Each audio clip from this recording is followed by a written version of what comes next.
write this down. Write down 11. Write down an 11. A 1, 1. Write down 11.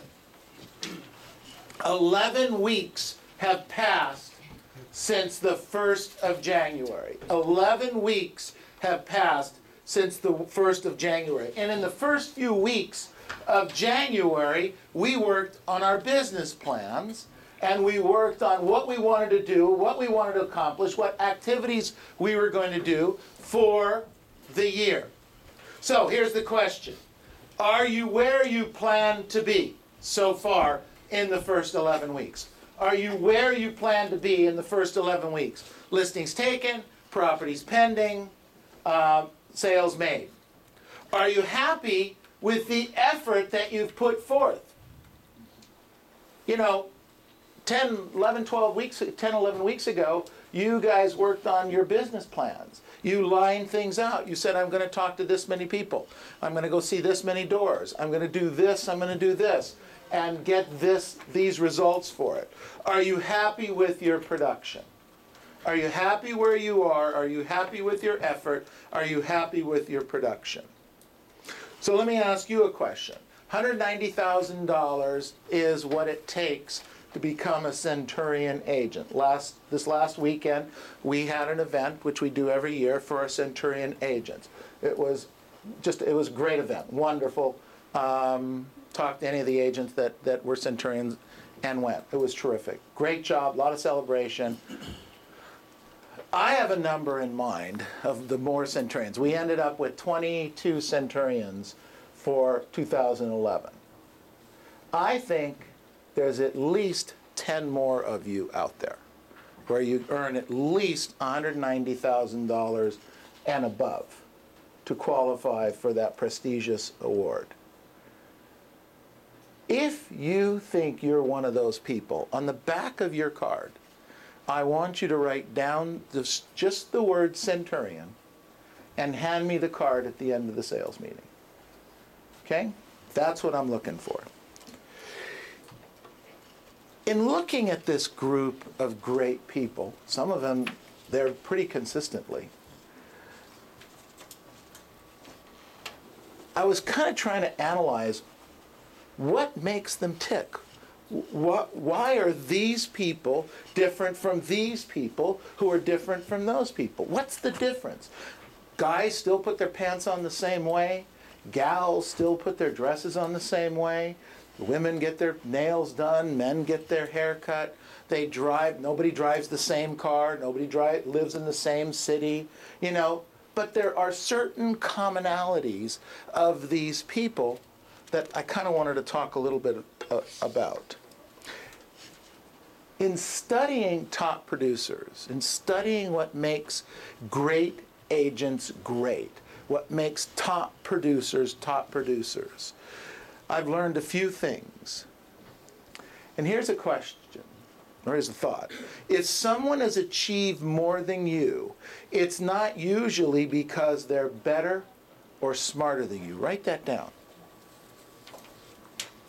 If someone has achieved more than you, it is not usually because they are better or smarter than you. What I found is that they have usually found a strategy, a system to follow. And then when they work this system, this strategy that works for them, and they do this every day, every week, every month, every year, they end up with these results. Now, they tweak it from time to time. They polish it from time to time. They make it better. They're always trying to learn. But it's because they found this strategy. Now, maybe someone told them the strategy. Maybe they had a mentor in their life that said, if you do this and this and this, you can get this. Maybe they read it in a book. Here's a question. Struck me. Since January 1st, how many books have you read? How many tapes have you listened to? Because if you're not reading books, and you're not listening to tapes, you can't grow. It won't happen. Because you are the sum total of the people you know and the things that you've done, and the only way to change that going forward is through reading, tapes, knowledge, seminar. It's the only way you can change it. So I wrote down here, the system isn't a secret. System's not a secret.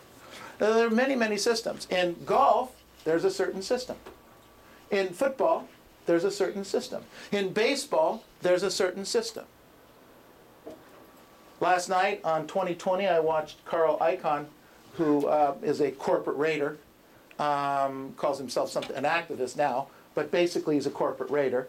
And over the last 45 years, he has a formula that he has for making money. Right now, he's down a little bit. He in 2010, he had $14 billion. In 2011, he only had $13 billion. Okay? Corporate raider. Grew up in far Rockaway, New York. A nothing town in a nothing neighborhood of New York. $14 billion. Another guy, Eli Broad, started building houses, had a formula for building houses. This is what he was going to do. Then he saw, well, wait a minute, building houses, there's money in building houses, but there's real money in owning insurance companies. So he went out and bought this little company called Sun Insurance, paid, I'm not sure what he paid for it, but it was in 1971, a couple $1 billion, I think, for this insurance company. In 1991 or 92, he sold it for $18 billion. Okay? It's a formula. It's a strategy for success that these people are working on. It doesn't take a college degree to follow the formulas. Not for us. Doesn't take it. Let me just say it this way. If I can do this, you can do this. If I can make this happen, I can make a great living at this business, you can do this. Remember that thought.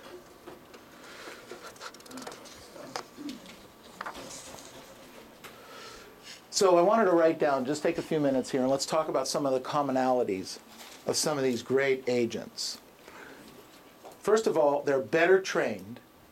They understand the importance of spending time learning. There's about 16 points I'm going to go through really quickly here. You understand the importance of they're better trained. They understand the importance of spending time learning.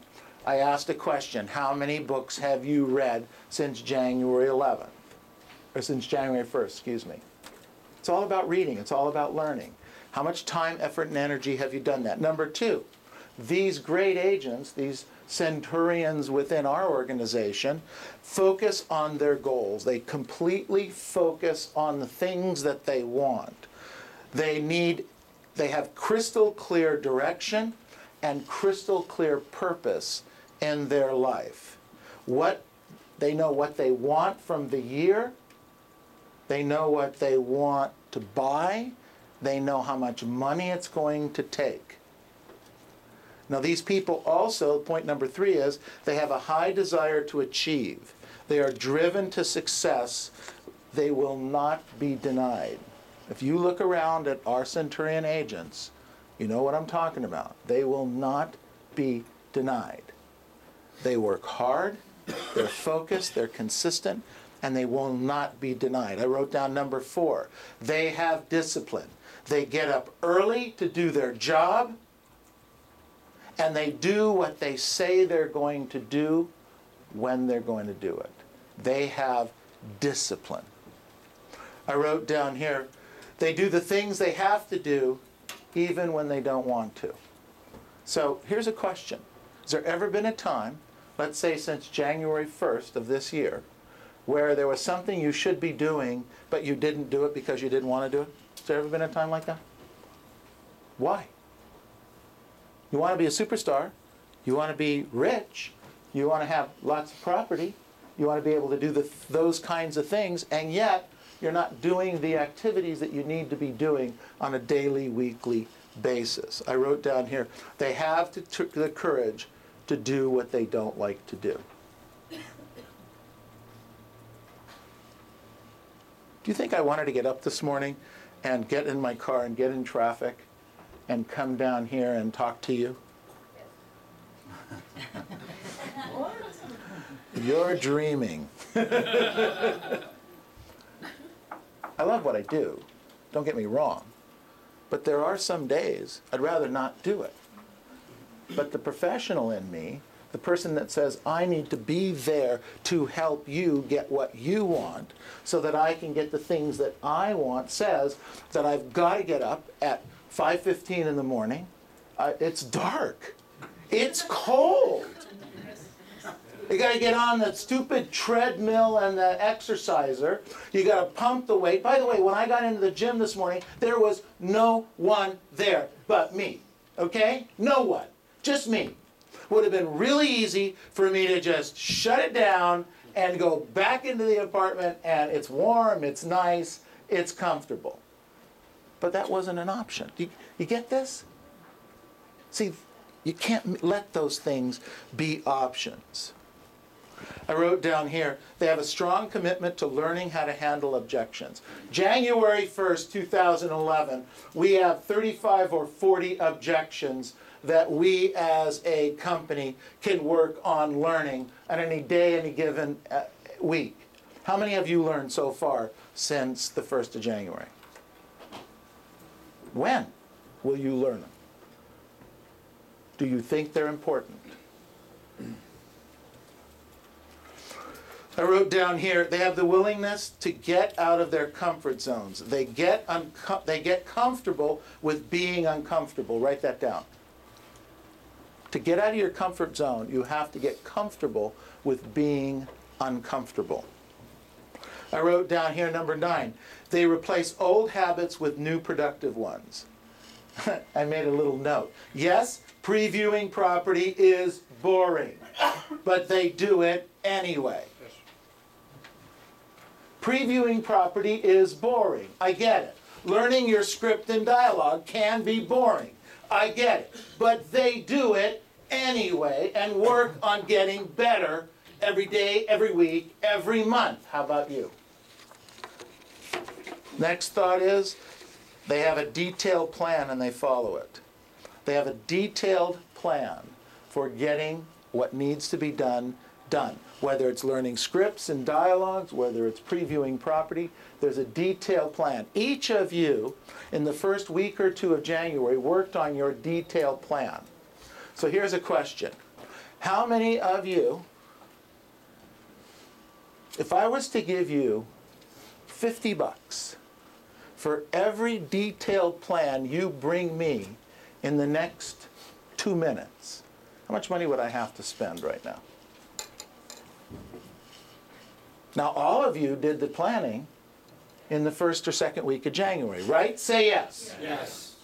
So if I said to you, produce the plan, and I'll give you $50, who could take me up on the deal? Oh, I'm going to start crying. I think I'm going to be nauseous. Okay. I'm moving right along here. I wrote down here, they practice consistently. They practice consistently. Practice, drill, and rehearse. Practice, drill, and rehearse. The objections are still the same. I shared with you my very first transactions 40 plus years ago in Northwest Whittier on Beverly Drive was a for sale by owner. I stopped. I went and knocked on the door. I asked if I could do a presentation. Yes, they said. We sat down. I gave them a presentation, nothing like we do today. Guess what the objection was 44 years ago? Pay the commission. They don't want to pay the commission. 44 years ago, my first appointment was a for sale by owner, and they didn't want to pay the commission. Fast forward to today. You go on a listing appointment with a for sale by owner. What's the odds that they're going to want to not pay the commission? Pretty high or pretty low? Pretty high. Pretty high. Should we work on learning the scripts? Are they the same? They haven't changed. They haven't changed. 44 years later, they still don't want to pay the commission. By the way, I have a prediction. They call me Nostradamus. I think 44 years from now, the for sale by owners are still not going to want to pay the commission. Okay, so you should write that down, and we'll talk about it 44 years from now, okay? Some of you that will learn the scripts and dialogues will be able to tackle it today, head on. You don't want to pay the commission? Fantastic. Let me show you how that's going to work against you, Mr. and Mrs. Jones, and you sit down and boom, go right into that. But you know it. If you don't know it and they say, I don't want to pay the commission, what do? Oh, okay, how much will you pay? I wrote down here, top agents, part of the plan, is they maximize the use of their time. They get what's supposed to be done during the time it's supposed to get done. They maximize the use of their time. When they are at work, they are working. When they are home, they're with the family at home.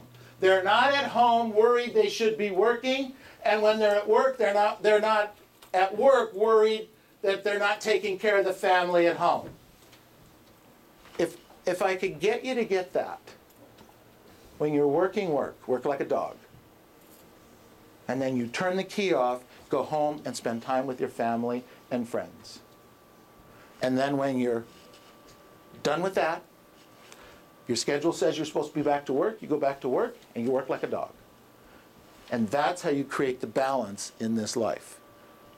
But if you're sitting at home, nervous and turning your stomach that maybe I should be on this open house, or maybe I should have, I didn't door knock this week. Now I feel bad because I didn't door knock, so I really should be going out on Saturday and doing that. You told the kids you were going to go take them on a picnic, but no, you can't do that because you didn't do what you're supposed to do Monday through Friday, so you need to be out door knocking on Saturday. The kids are mad at you, mom's mad. It's a mess.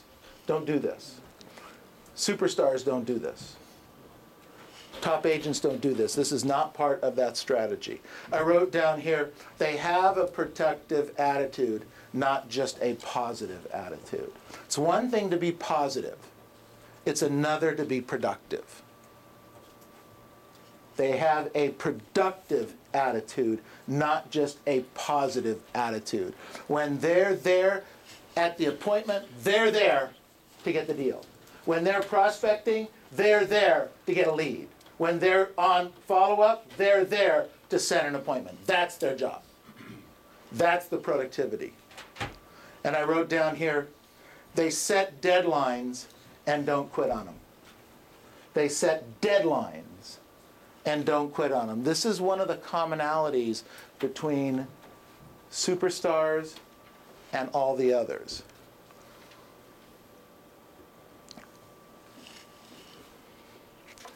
And the last thought there is they're always looking for ways to expand their thinking. They're always looking for ways to expand their thinking. So I wrote down, this week matters. Write it down. This week matters. Interestingly enough, we all have 160 hours in the week. 168. Write it down. All of us have the same 168. So in that 168, some people get more done than others, right? Say yes. Yes. What are you going to get done in this week's 168 hours? When you look around and you see the Eli Broads of the world, and you talk to the Carl Icahns of the world, the sports stars of the world who spend time, effort, and energy. We've got a lot of people right now practicing for the Olympics. Right now are spending hours and hours and hours and hours a day practicing for their gig in the Olympics, doing what it takes every single day. But they have the same 168 hours in their week as we do. Think about that.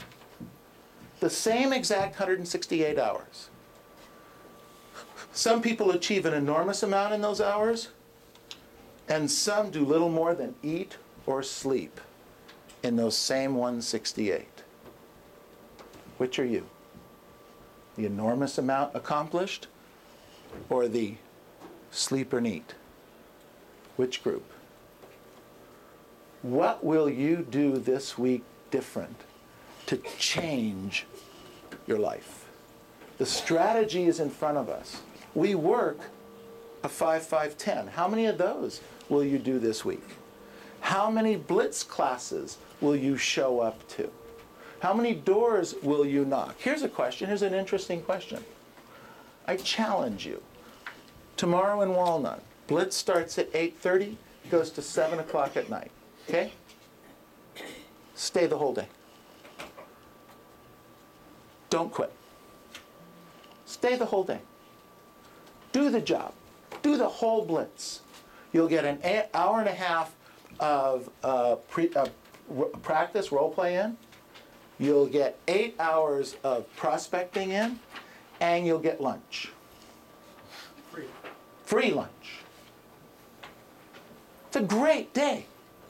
Change your life. Just do that tomorrow.